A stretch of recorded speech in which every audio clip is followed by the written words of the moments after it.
Okay, so one of the best ways to think about fractions is in terms of a pizza. So if you have one pizza and you divide it up into 4 equal pieces, with one slice being pepperoni and the rest being cheese,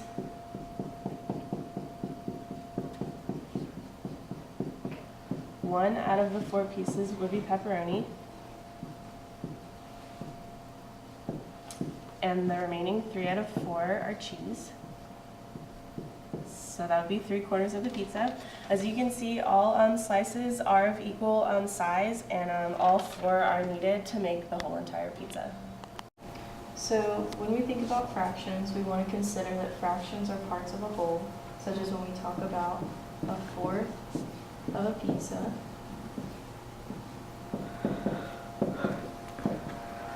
or 3/4 of a pizza.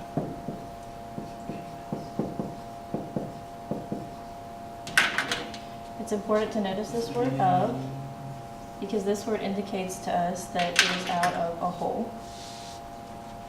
So next we can think about talking about fractions as talking about representing it in A over B, where A we would call our numerator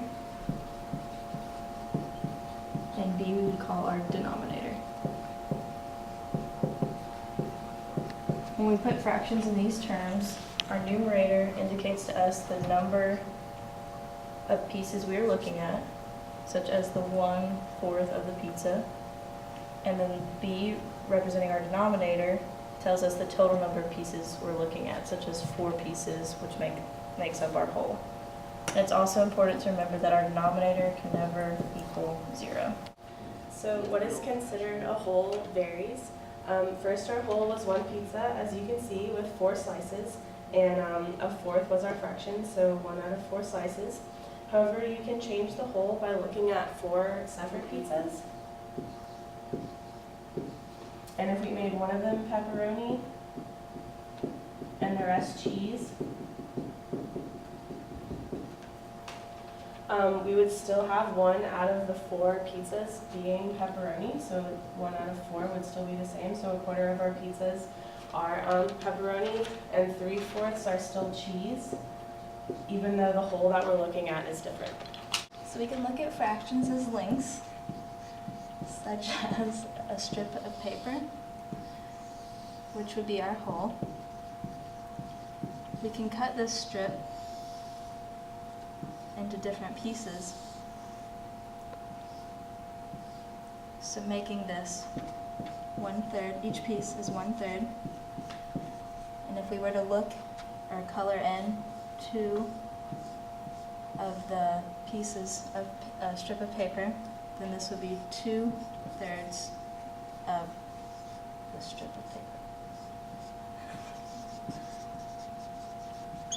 We can split it up also again into different size pieces. For instance, if we split it into 5 equal pieces, each piece would be 1/5. So if we were to look at 3 of the pieces of paper, or 3 parts of the paper, this would be 3/5 of the strip of paper. So we could transfer this 2/3 onto a number line by making the left 0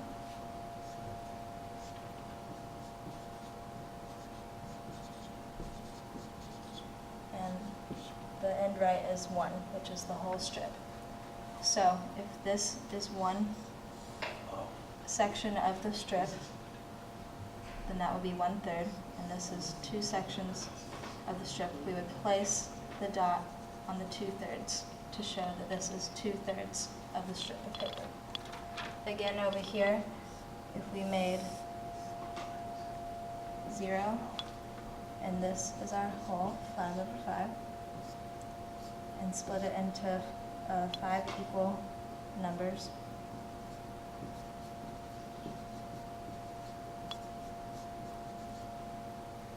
to plot 3/5, we go up 3.